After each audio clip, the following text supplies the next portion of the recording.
नमस्कार. स्वादमध्ये स्वागत आहे तुमचं. सोड्याचा वापर न करता 1 किलो बेसन पिठाला किंवा 4 वाटी बेसन पिठाला किती तेलाचं मोहन घालायचं याचं परफेक्ट प्रमाण मी शेव करताना तुम्हाला सांगणार आहे. बारीक शेव करा की जाड शेव करा, ह्या प्रमाणामुळे आपली शेव ही अगदी कुरकुरीत व टिकाऊ अशी होणार आहे. अगदी परफेक्ट शेव करण्यासाठी अनेक टिप्स व ट्रिक्स मी तुम्हाला सांगणार आहे. त्यामुळे माझा व्हिडिओ पूर्ण बघा आणि नवीन आलेला असाल तर न विसरता माझ्या चॅनलला सबस्क्राईब करून घ्या, बेल बटन ऑन करून द्या, लाईक कमेंट व शेअरही नक्की करा. चला मग आता परफेक्ट अशी शेव बनवूया.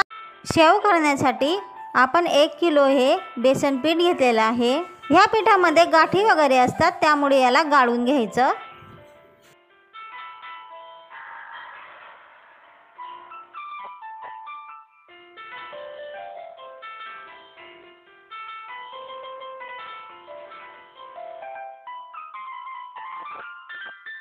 हे बेसन पीठ आपण गाळून घेतलेलं आहे. 1 किलो बेसन पिठासाठी आपल्याला मोहनसाठी हे पाव किलो तेल घेतलेलं आहे.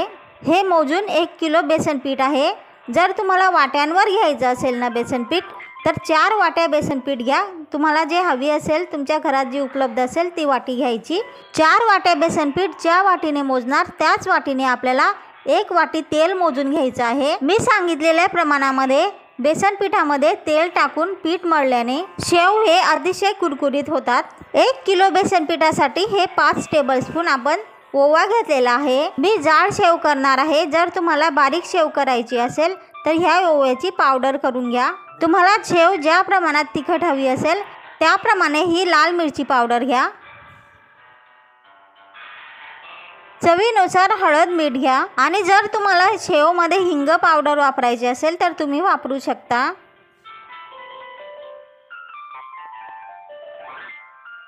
आता मोहनसाठी आपण हे पाव किलो तेल आपण गाळून ठेवलेल्या पिठामध्ये टाकून घेणार आहोत.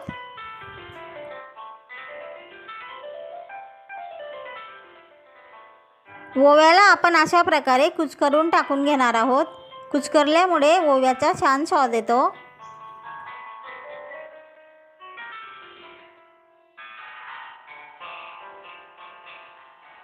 मिरची पावडर टाकून घेऊ. हळद मीठ टाकून घेऊ.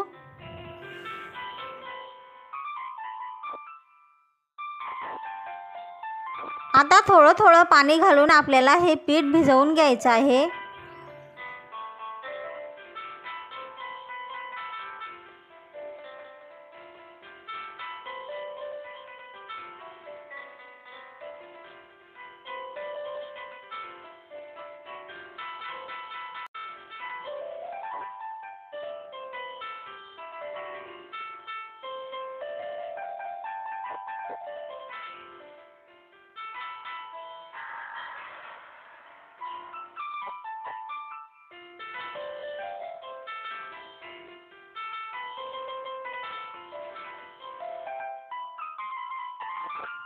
अशा प्रकारे पीठ भिजवून घ्यायचं. आणि जर आपल्याला शेव करताना थोडंसं जास्त कडक वाटत असेल, शेव पडत नसतील, तर ह्या पिठामध्ये थोडंसं पाणी घालून परत पीठ मळून घ्यायचं. म्हणजे साच्यामधून आपली शेव सहज पडेल. अशा प्रकारे आपल्याला पीठ भिजवून घ्यायचं आहे.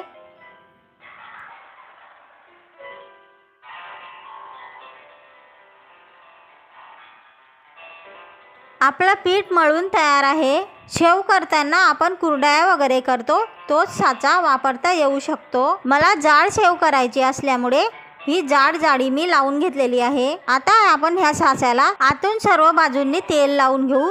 म्हणजे आपण जे शेव करतो ती शेवचे जे पीठ आहे ना ते साच्याला चिकटणार नाही. शेव करण्यासाठी आपण हे तेल तापवायला ठेवलेलं आहे. आता आपण शेव करण्यासाठी साच्यामध्ये शेवचं मळलेलं पीठ भरून घेऊ. आणि तापलेल्या तेलामध्ये आपण आता शेव टाकून घेणार आहोत. अशा प्रकारे पसरवून शेव टाकायची. त्यामुळे शेव ही मोकळी मोकळी होते, एकमेकांना चिकटत नाही. आपण शेव तेलामध्ये सोडल्यानंतर अशा प्रकारे तेलाला बुडबुडे येतात.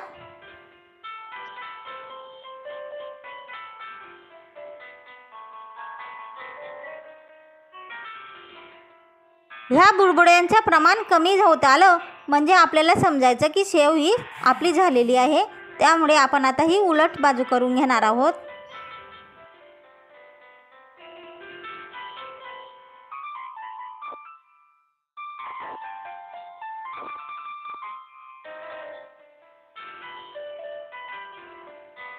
बुडबुडे कमी झालेले आहेत, आपली शेव झालेली आहे।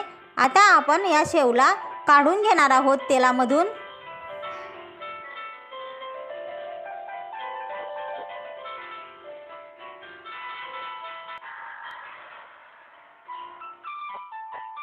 आता आपण दुसऱ्यांदा शेव टाकून घेणार आहोत। त्यासाठी ह्या साच्यामध्ये आपण पीठ भरून घेऊ। ह्या साच्यांचे वेगवेगळे प्रकार असतात आणि ह्या साच्यांना वेगवेगळ्या प्रकारामध्ये वेगवेगळी नावंही आहेत। तुमच्याकडे ह्या साच्याला काय म्हणतात ते नक्की सांगा। गरम तेल हातावर उडू शकतं, त्यामुळे सावकाश शेव टाकून घ्या आणि अशा प्रकारे गोल गोल फिरवून घ्या, म्हणजे आपली शेव ही मोकळी मोकळी पडते।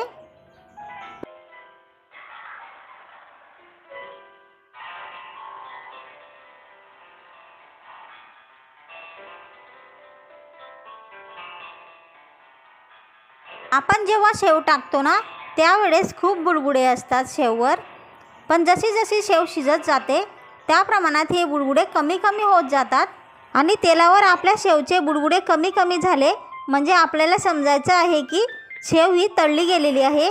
त्यावेळेस आपल्याला ही शेव उलट करून घ्यायची आहे आणि शेव ही जास्त तळली गेली तर ती जळते आणि ती कळवट लागू शकते। त्यामुळे शेव ही कशी तळली जात आहे याच्यावर लक्ष ठेवा। आपली शेव तळली गेलेली आहे, आता आपण काढून घेणार आहोत आणि अशाच प्रकारे आपल्याला सर्व शेव ही तळून घ्यायची आहे। तर मग नक्कीच करून बघा, कुरकुरीत अशी होणारी, सोडा वगैरे न घातलेली कुरकुरीत अशी ताजी ताजी शेव। आणि शेव कशी झालेली आहे ते कमेंट बॉक्समध्ये सांगायला विसरू नका। आणि नवीन आलेला असाल तर न विसरता माझ्या चॅनलला सबस्क्राईब करून घ्या, बेल बटन ऑन करून द्या, त्यामुळे तुम्हाला प्रत्येक व्हिडिओची नोटिफिकेशन म्हणजेच मेसेज मिळत राहील व मी टाकलेल्या रेसिपीचा प्रत्येक व्हिडिओ तुम्हाला बघायला मिळत राहील। व्हिडिओला लाईक करून द्या, छानशी कमेंट करायला विसरू नका। आणि हा व्हिडिओ जर तुम्हाला तुमचे मित्र मैत्रिणी नातेवाईक ओळखीच्यांना किंवा कोणत्याही सोशल साईटवर शेअर करावासा वाटला तर शेअरही नक्की करा। चला मग आता भेटूया पुढच्या रेसिपीमध्ये। तोपर्यंत स्वतःची काळजी घ्या, स्वतःच्या कुटुंबियांची काळजी घ्या। पुढच्या रेसिपीपर्यंत नमस्कार।